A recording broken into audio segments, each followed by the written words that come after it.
So,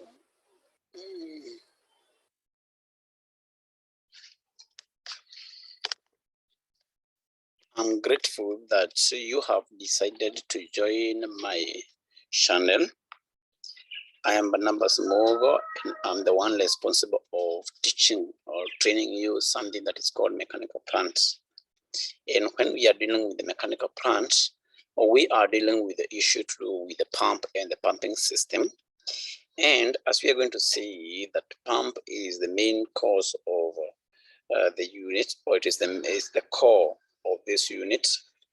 And we are going to see that when you are doing the pump and the pumping system, you are going to refer to three main topics. One of them is the pumping technology.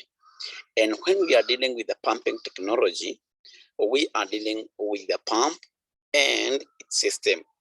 That is the way you install the pump, the site that you check for you to install the pump, and also the equipment or the component like the power source that you are going to have. We are also going to look at how you can be able to select the light pump, and also how you the power and the pump, and also the distribution system that that is used in the pump and the pumping system. So we are going to look at different ways or different characteristics of the pump, like the pump installation, the way you maintain the pump, like the way you select the factor that you consider when selecting the pump. We are going to look at the sources of the power for that pump, or we are going to look at how you can be able to install the pump. We are going to look at the pump components and the drivers. All those issues, we are supposed to check them in detail. Then the topic number 2 will be compressed air system, whereby we shall look at the basic of the compressed air system. We are going to look at the working principles of compressed air system, and we are also going to look at the compressed air distribution system. That is the compressors, the valve, the receivers, and all the components of the compressed air system.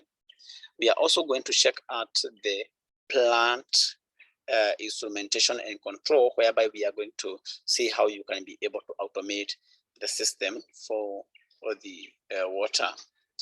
So without wasting the time, I would like to share another screen, and this screen involves the components, that is the pump and the pumping system.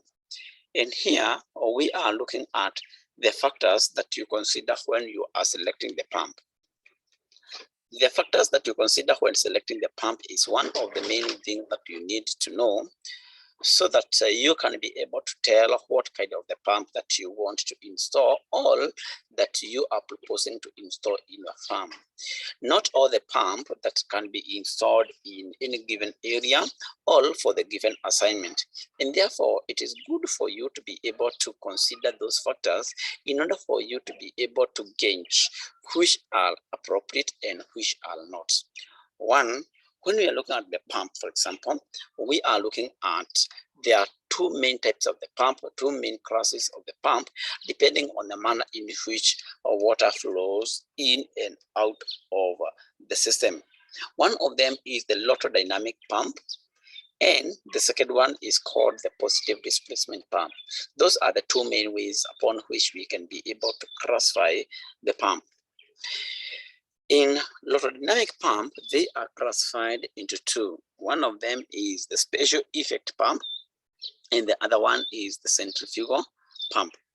When we are looking at the centrifugal pump, because it's the common one, it is also classified into two: the single stage and multi stage, on which and of which each of them of the case is either the axial flow, the radial flow, or the mixed system. The axial flow is a flow whereby the direction of incoming water and outgoing water does not change, while the radial flow, the direction changes with 90 degrees. That is the direction of the incoming versus the outgoing water within the system, it changes by 90 degrees. Then we have the mixed flow, that is in between the axial flow and also the radial flow. When we look at the positive displacement pump, we need to know that they are also of two types: reciprocating pump and rotary pump. The reciprocating pump is the one that is common, and it is also in single acting or double acting. These are the two main ways upon which we can be able to classify the pump. But then, what are some of the factors that you consider in order for you to tell that you want, for example, single stage centrifugal pump and not reciprocating, that is single acting reciprocating pump? What are some of the factors that you need to consider when you are saying that I need a radial flow multi-stage centrifugal pump and not double acting reciprocating pump? What are some of the factors that you need to consider? One of them is the nature of the liquid that you are proposing to pump. In this case, we are looking at the velocity, the viscosity of that liquid, the density of that liquid, the temperature of that liquid, the chemical properties of that liquid. What is the nature of the liquid that you want to pump? In this case, if you are pumping out water, the pump that you are supposed to use to pump out water is different from the one that can be used to pump out sewage water, or the one that can be used to pump out petroleum. So the nature of the liquid that you are pumping is one of the factors that you need to consider. The other one is the capacity of the pump. This describes the flow rate and is the amount of liquid a pump will be called upon to deliver. In this case, it is important to note that the capacity may be determined from the estimated total data demand. And therefore, when we are looking at the type of the pump that you want to install, it is very important and prudent that you check on the capacity of the pump. The capacity of the pump is the one that is going to give us the flow rate. And therefore, if you want, for example, a pump that can be able to draw 90 cubic meters per hour, then you cannot be able, or it is not appropriate that you take that pump that can only give you 50 cubic meter per hour or 150 cubic meter per hour, because in both cases it will not be economical. And therefore it is very important that you know the capacity of the pump so that you can be able to select the right pump effectively. Another factor that you need to consider is the discharge in the sanction condition. When we are looking at the discharge in the sanction condition, this obtain information on whether the pump will operate under the sanction rift, that is negative HS, or the sanction head, that is a positive HS, as can be seen by this diagram condition: submerged head, pump type, and diameter and length. So in this case, what we are saying is that if you look on the left hand side of this equation, of this diagram, you can see that there is a sanction lift, there is a pump, there is a heat negative HS. Negative HS is only saying that the source of that the pump is ahead of the source of the water. But when you have the sanction head, you can see that the source of water is on an elevated tank and the pump is at a lower elevation. But then in both cases, all the water must go at a higher height, which is HD, the delivery height. So when we are looking at the sanction and the discharge condition, it is very important that you understand the information on whether the pump will operate under either the sanction or the sanction lift or the sanction head. Either the pump is going to be submerged or not, either the type of the pipe that you are going to use, the diameter of those pipes, and also the length of those pipes. So that is the factor that you need to take to consideration. This is just exactly what we have just discussed, and it says that when you have the pump, the pipe that is connected to the pipe and the source of water is called the sanction pipe. The one that is connected between the pump, the eye of the impeller of the pump, to the delivery is called delivery section. Then we have the total sanction head, which is the vertical distance between the source of water and the eye of the impeller of that pump. And we have the total dynamic head, the total discharge head, which is the distance, the vertical distance from the eye of the impeller to the delivery point. So the summation of the two, the total dynamic discharge head and the total suction head, is the one that is going to give us the total head. Then we are also supposed to consider another factor that is called the total system head. That is exactly what we have just talked about. That is the static head plus the dynamic head, and that is going to be given by either HD plus or minus HS plus dynamic head. So we are supposed to check on this. Another factor that we need to consider is the altitude above the sea level. When we are looking at the altitude above the sea level, this has an impact on cavitation capacities. It has the impact on cavitation capacities. That is, cavitation is that phenomenon whereby water is the pump will not operate effectively because there is some bubbles that are passing within the system. So when water moves from a region of low altitude to a region of high altitude, we expect that there is going to be change in the temperature and also pressure. And in that case, due to that, we have the cavitation taking place. Pump are going to, that is not the pump, but pumps are going to experience the phenomenon of cavitation, which is the process of bursting of the bubbles because of change in the elevation in the pressure. Another factor that you need to consider is the type of the power that is available. And when we are considering the type of the power that is available and its characteristics, we know that if you don't have solar power, then you cannot be able to use the solar pump. If you don't have the electricity, you cannot be able to use the electric driven pump. And therefore, the type of the power that is available is a factor that you need to consider. Another factor that you are supposed to consider is the space, the weight, and the transportation means, because in either case, they are going to limit your operation. Then you are also supposed to consider the registration, whereby in this case, when we are considering the registration, you need to know that it may be necessary to find out whether a water permit is required by law for water extraction before considering the pumping for a given source. That means that, for example, in Kenya, we have different laws that governs the extraction of water in the water resource. And therefore, it is very important that you consider those permits and also the amount of water that you have been given to pump out. So if, for example, I have been told that I'm supposed to extract 10 cubic meters per hour, I am not supposed to exceed that 10 cubic meters per hour.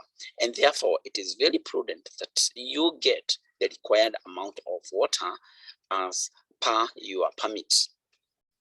So when you are checking on the type of the pump that you want to select, it is good to consider the amount of water that you have been permitted to extract, so that you don't find yourself in the long part of the law. Then you are also supposed to consider the cost. You are considering both the initial cost and operation and maintenance cost. When we look at the initial cost, it is not only, that is when we are looking at the selection of the pump, it is not always appropriate for you to check on the initial cost, because the maintenance and operation cost can be very high, making your pump to be obsolete. And therefore, it is very important that you consider both the initial cost, the amount of money that you use the amount of money that you use to buy that pump, and also operation and maintenance cost. In operation and maintenance cost, you are required to know that a pump will always require power, and also it will require to be maintained in either way or another, like oiling that pump, or doing some manual maintenance of that pump. And therefore, it is very important that you check on those parameters. When we are installing the pump, there are conditions that you need to know. One, we have just talked about the suction lift and the suction hand. And when we are looking at this, as you can see, the suction lift is whereby the pump is on a higher ground than the source of water, while the suction hand is whereby the source of water is on higher ground than the pump. So there is something that is called pump performance characteristic. And when we are looking at the pump characteristic, we are supposed to know that there are some parameters we are supposed to know about the parameters describing the pump characteristic. We are also supposed to know about pump performance characteristic curves and their significance. These characteristic curves, they are very important also when we are selecting the pump. So the main parameters or indicators useful for both selecting and monitoring pump performance, and hence forming basis for pump characteristic curve, include the capacity or the discharge. Capacity is the discharge, the amount of water, the flow rate, the amount of water that a pump can be able to withdraw per unit time. Then we also need to know about the head of that pump. When we are looking at the head of the pump, this refers to the total energy contents in a liquid required for it to move from a point to another. Like when we are looking at the total system hand, we are looking at the static hand and also the dynamic hand. The static hand is HD plus or minus HS. That will give us the static hand, and then you have to add the dynamic hand so that you get the total system hand. Another parameter that you need to consider when you are calculating the pump performance curves is the speed of that pump, and it is given in revolution per minute, that is RPM. And therefore, in some instances, for example, in centrifugal pump, specific speed or type of the number NS is used to select all 6 alternative pump for a given pump duties. We are going to see what is the pump duties. But generally, the type number or the number of revolution per minute is given by the number, which is n, the number of revolution, you multiply by the root of the discharge, you divide by h to power 3/4. H is the head. If the pump are in parallel, we are told that we are supposed to divide Q by the number of stages of the impeller involved, and if they are in series, then we need to divide H by the number of stages of the impeller involved. So you need to know how to do it. Another factor that you need to consider is the power and the powering system. To determine the pump power requirements, the pump duty, that is capacity and the hand at any given speed of the pump, should be known. So when we are looking at the pump, or we want to determine the performance of the pump, one of the things that we need to consider is the power. And we are saying that in order for us to be able to determine the pump power requirements, the pump duty, and in this case we are saying that the pump duty is the power, that is the capacity, and the head at any given speed of the pump should be known. And therefore, when we are looking at the power, there is something that is called the pump power. Pump power, you are saying that it's given by Q in liters per second. You multiply by the H in meters. You divide by 1.97 times NP, which is the number of the pump efficiency, times NM, which is the prime mover efficiency. We can also calculate power in kilo, or that is in kilowatt, using the second formula. So the affinity laws. There is something that is called affinity laws, and when we are looking at the affinity laws, you need to know that affinity laws are laws that governs the selection of one pump when you have been given the parameters of the other pump. And therefore, for example, when we are looking at the capacity, you can be given two pump. One is Q1, Q2, and it has D1 and D2. That is, the pump one has Q1 and D1 and N1. Pump 2 has Q2, D2, but you are required to determine N2. So you can use that first equation in order for you to be able to determine the value of N2. So the hand, when you have the hand and you want to compare the hand of 2 over the hand of 1 is equals to D2, you multiply by N2 squared over N1 times D1 squared. That is going to give me the value that I require in either case. Then the third one is whereby you have the power. The power is given by P2 over P1, which is equals to D2 N2 cubed over D1 N1 cubed. Doubling the speed, that is what we are saying, or the impeller diameter, each parameter at a time will increase the flow rate by a factor of 2, will increase the head of the pressure by a factor of 2 squared, and it will increase the power consumption by a factor of 3 cubed. We are going to look at them in detail at a later stage. Then another factor that influences the pump performance is the efficiency. When we are looking at the efficiency, the pump should operate at a maximum efficiency. In this case, it is called the duty all design points for the purposes energy optimization. When we are looking at the efficiency of the pump, we should know that it is a pump water power over power or power, that is pump power requirements. So that is something that you need to know. So then we come to something else that is called the pump characteristic curves. When we're looking at the pump characteristic curves, you need to know that this is the curve that is drawn in order for it to be able to give us the rate, that is the flow rate Q against the total head H. And in this case, as you can see from the first equation, from the first, not equation, but from the first diagram, you can see that there is this point whereby the curve of the pump curve intersects all, meets the total dynamic head. Let me be clear, sorry.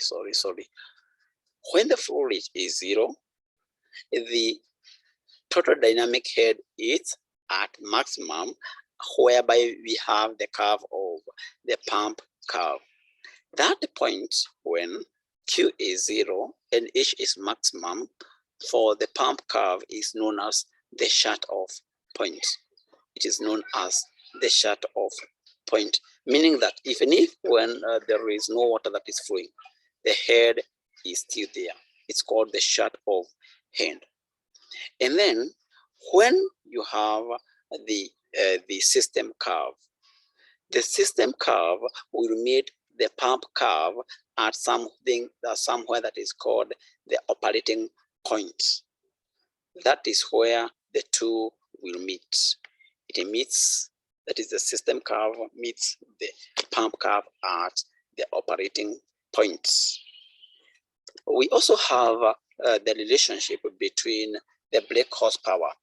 Brake horsepower will be directly proportional to Q and also to D, and therefore it increases with increase in the discharge, and therefore we can say that they are directly proportional. The same case will happen to the efficiency. Efficiency is direct proportional to the Q. the higher the efficiency, the higher the amount of water that is going to be pumped out. That is that. So we are going to see it when I come to face class. Then you can see that here we have a table.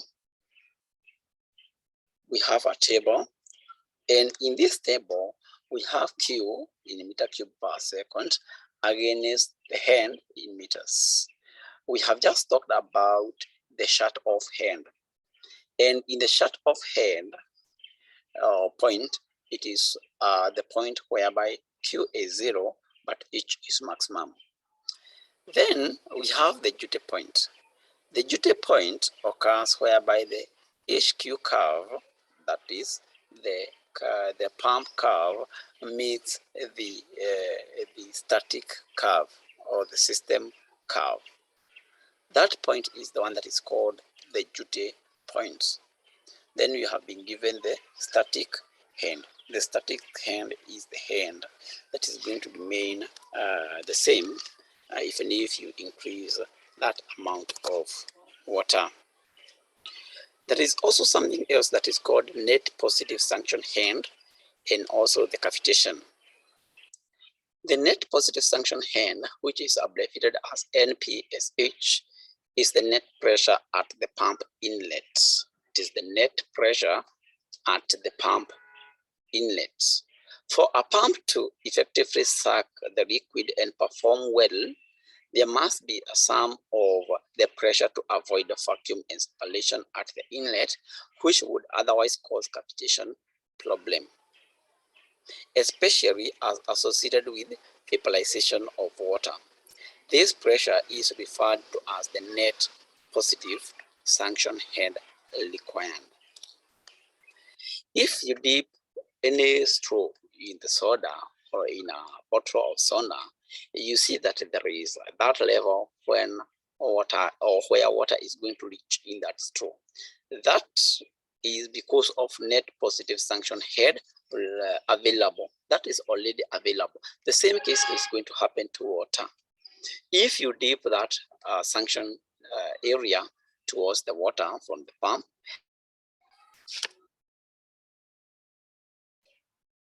I'm sorry.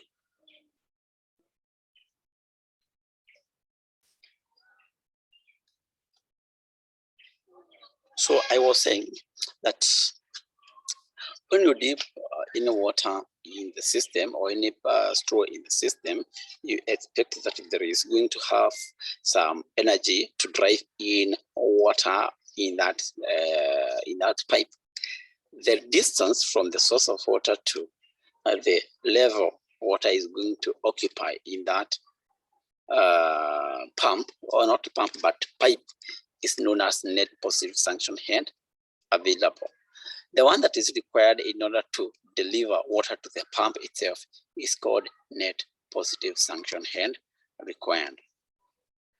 We are going to see that cavitation is related to the net positive suction head, such that if the net positive suction head required is higher than net positive suction head available, then we expect that the process or the effect of cavitation is going to be felt. Otherwise, if the net positive suction head available is greater than the net positive suction head required, then the phenomenon of cavitation will not take place. The net positive suction head required is given by barometric pressure. You add to HS, which is the static hand, you minus the friction hand. By doing so, you will be able to calculate the net positive suction head required. The net positive suction head available is given by the manufacturer. It is provided by the manufacturer. So, what causes cavitation or this effect of cavitation? One of them is the issue to do with net positive suction head required being greater than the net positive suction head available. That is the main cause of the cavitation. This may be caused by one, when we have too high pressure or pump speed. That is one of the reasons that is going to increase, or that is going to make the net positive suction head required be greater than available. The other one is the high sanction lift. When we have the high sanction lift, we expect that the same is going to happen. When we have excessive friction on sanction due to long sanction pipe bed or leak, that will also increase. When we have air leak in the sanction line, and when we have the vortex. Effect of cavitation include low discharge, vibration, pump noise, impeller, and volume casing pitting. Thank you for listening to me. I'm grateful. We can see each other next time. Thank you.